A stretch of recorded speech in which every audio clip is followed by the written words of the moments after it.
Grand Rise, Grand Rise, Grand Rise, Grand Divine Rising, gods and goddesses, titans, brujas, adepts, alchemists, shamans, healers, the healed and the unhealed.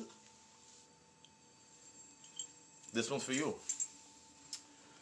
Usually around this time, usually after I do a live, Nice Don't Meditate and Elevate. This one, we're going into the aspects of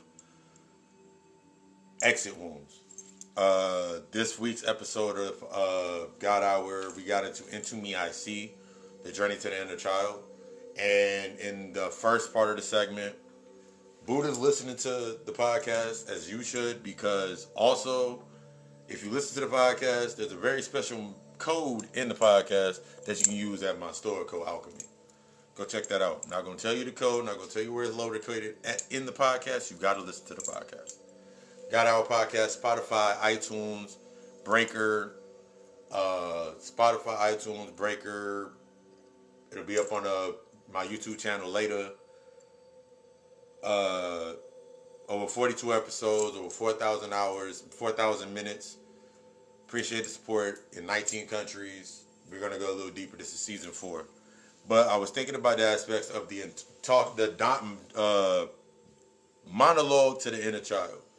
Talking to the inner child, dealing with our inner child, doing that inner child work. And I was thinking about the exit wounds.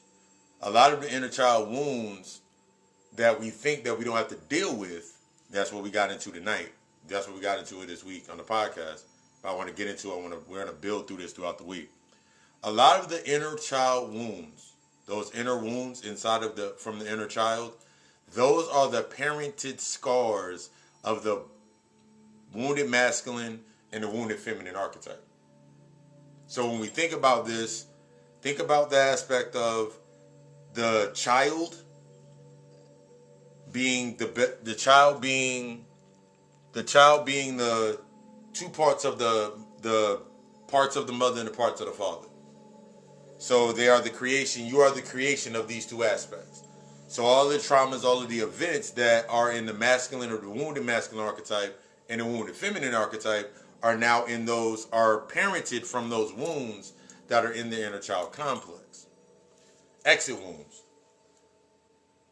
A lot of times we come into a space when we're doing things, and usually after this I usually do a reading, but I'm going to build off of this reading.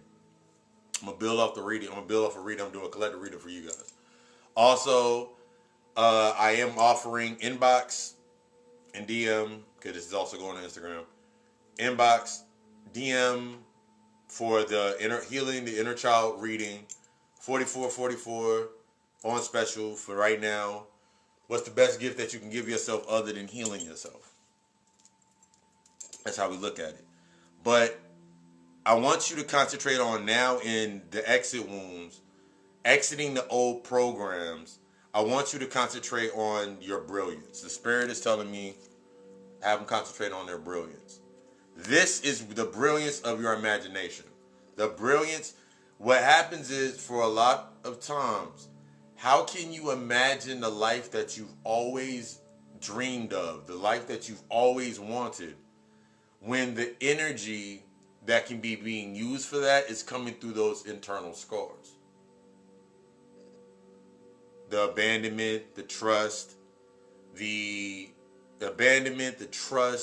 guilt, and that forever being afraid to be alone or being into a certain space. It's time to celebrate that inner child's brilliance. What is your inner child telling you? Your inner child is brilliant. Your inner child is magnificent. Your inner child is the greatest aspect. I'm sitting here right now in my inner child phase with these knee-high socks on, looking like Sub-Zero because it's day 14 of my 20-day fast coming to an end, and I'm feeling great. I'm in a state of feeling great. When it comes to the energy of celebrating your brilliance, I pulled 4 cards today. I'm gonna pull one more card. It's the world, of course. I knew it was gonna be the world, but I pulled 5 cards. Nice little collective, celebrating the brilliance. For a lot of you right now, when I'm looking at the Queen of Coins, I'm looking at the Queen of Coins. The Queen of Coins represents the hard working, that hard work, that putting in that hard work, putting in that nurturing, putting in that time, the brilliance of you putting in this time and this hard work. Here is the issue. As told by the Five of Coins, Five of Pentacles is my tattoo deck. Five of Coins, in a more traditional sense, the work that you're putting in, what is it for? Is it to sustain those exits or those wounds, or not getting to those wounds? Or is the work that you're really doing, is it really benefiting you in this space and time for yourself? Is it really helping you go to, like, if right now, all of the work that you're putting in, to all the work that you're doing right now, if January 1st comes up, a lot of people yelling out New Year, New Me. January 1st comes up, are you ahead or are you behind? This is the question that you ask yourself to your inner child. Are you ahead or are you behind? Will you be in another cycle of doing the same thing over and over and over again? Trying to get to this same point where you're at right now, and you sitting there like, you know what?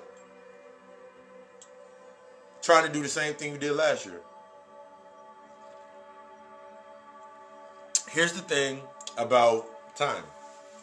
The past, the present, and the future are all on the same line. All in the same exact time.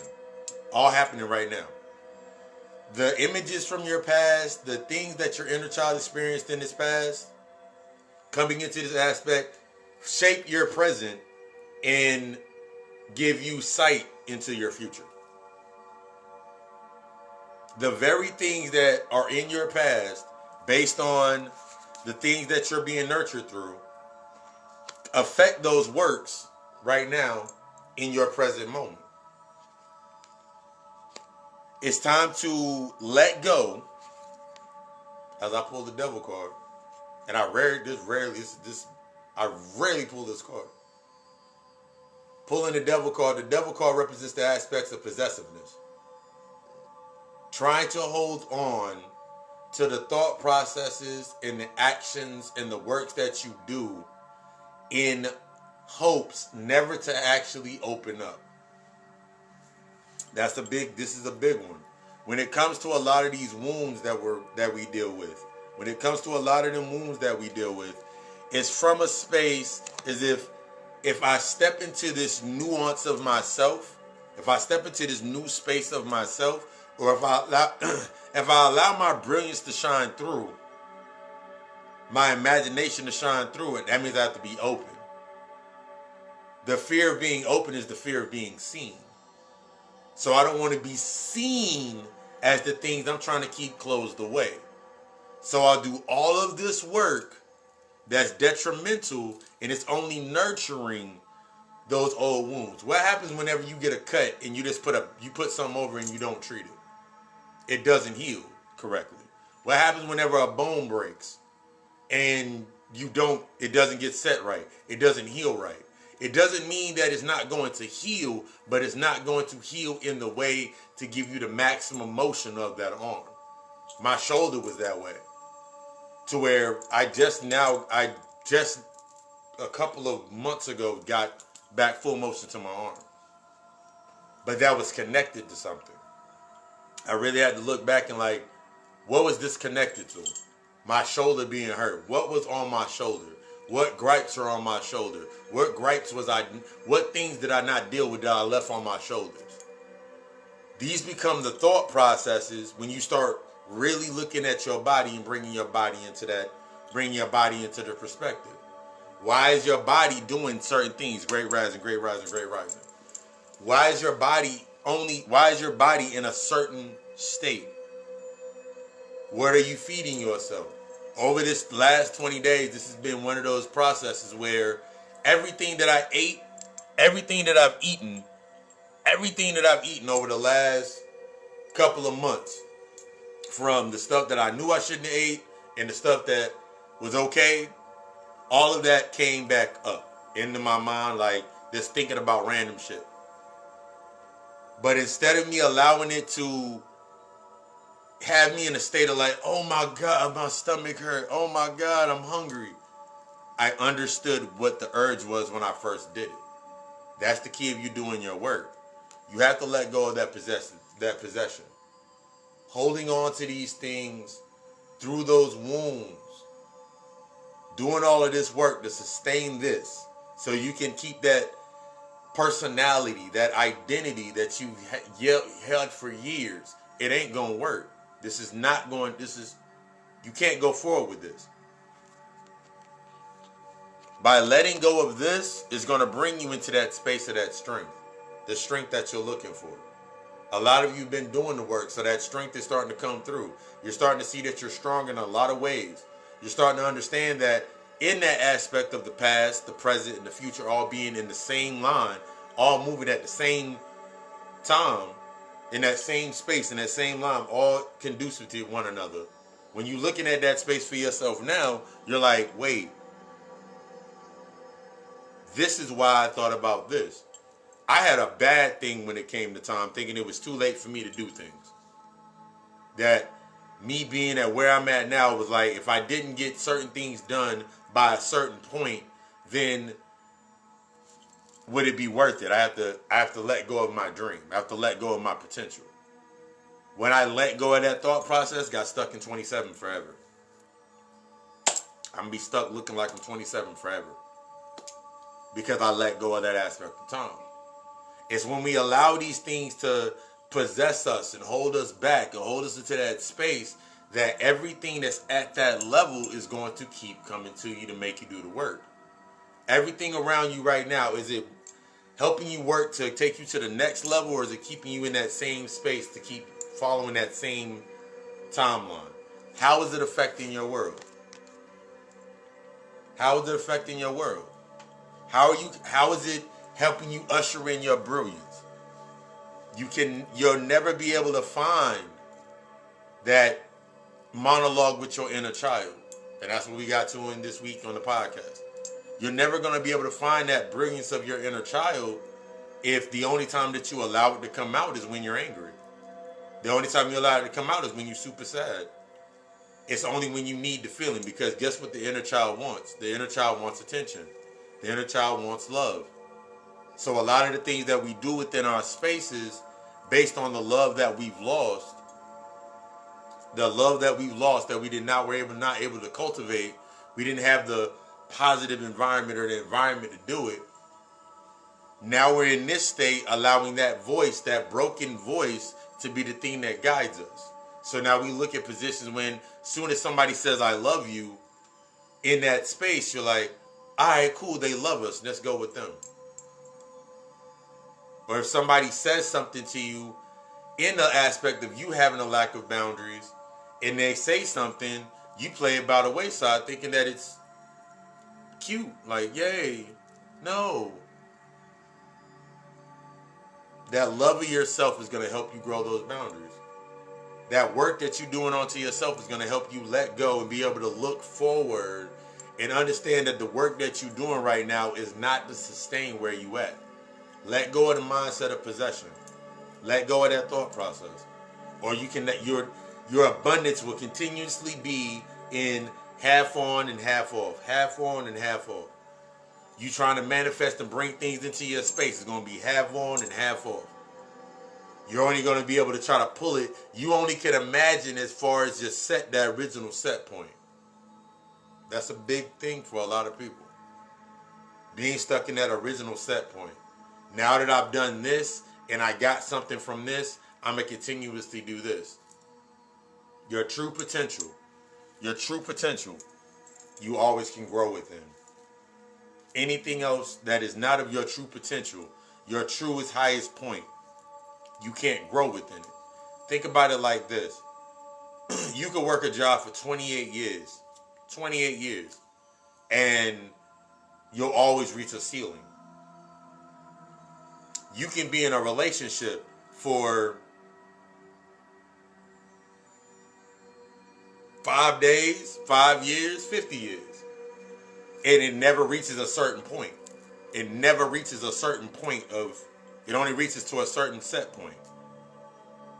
And in that space, while you stuck in that set point, now every time you go into everything that you're doing, you're using the original set point that was set based on what you didn't have as the child, what the inner child never received. And the longer that you go on trying to live through those wounds of your inner child, the longer you're going to be stuck in that time loop based on those set points. It's time to let that shit go. Let it go. Let it go. Put it on the floor. Put it on the table. Let it go. Take this time to yourself. Perfect time to take to yourself.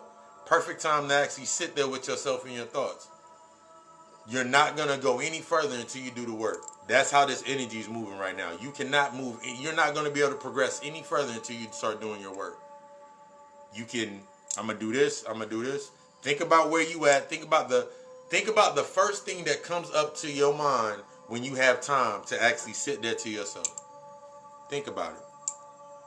So if I want to create anything in my abundance, manifesting, my wealth, everything that I'm trying to cultivate to myself, those are the first thoughts that I have when I have a moment to actually cultivate myself and work with myself.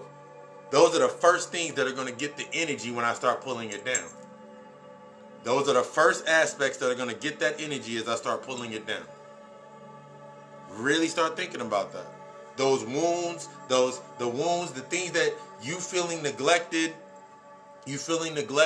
that fear of being alone, that fear of having trust, that not being safe, all of these aspects, those are the first things that get your energy whenever you start invoking and start putting yourself in a better space. And it comes out in the form of those old friendships. It comes out in the form of those bonds and the job and all of these aspects. That's what you're observing.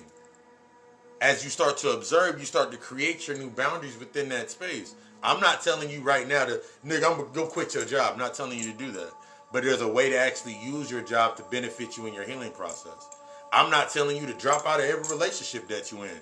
Because understanding that every relationship that you're getting, every relationship, allow it to do the work that it's supposed to do. Because it's teaching you something.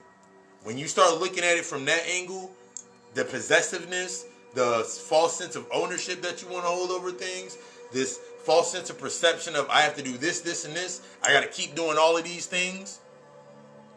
And then now you want to manipulate on guilt. All of these aspects. All of those things start to show themselves and the triggers start to fall off. And then you start to be able to do your work. I just want you to be the fucking best. This week's episode of the God Hour podcast, we got even deeper into this. The 3 segments. The God thought this week was the inner child monologue. I started with a apology mantra to the inner child, and I gave you the aspects of that apology to the inner child. This week's reading was a Heal the Inner Child reading. I'm offering that reading right now. Inbox or DM me 4444, and then we can start getting that inner child therapy work on that after we do that reading. I just want you to be the fucking best.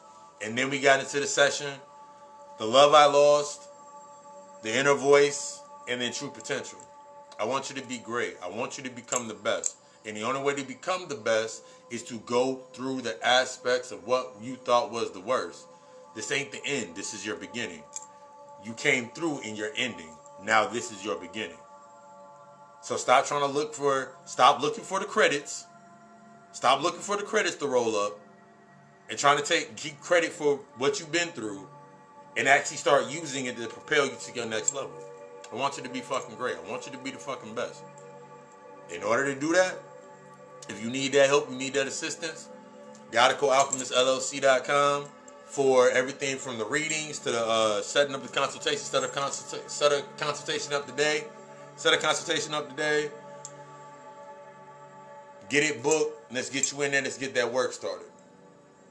Occult Alchemy got new stuff up there. Listen to the podcast, and then you're going to get a surprise in the podcast that links to the Occult Alchemy. Don't want to miss that. It's only for so long, for a limited time. I love you. We love us. Ashe.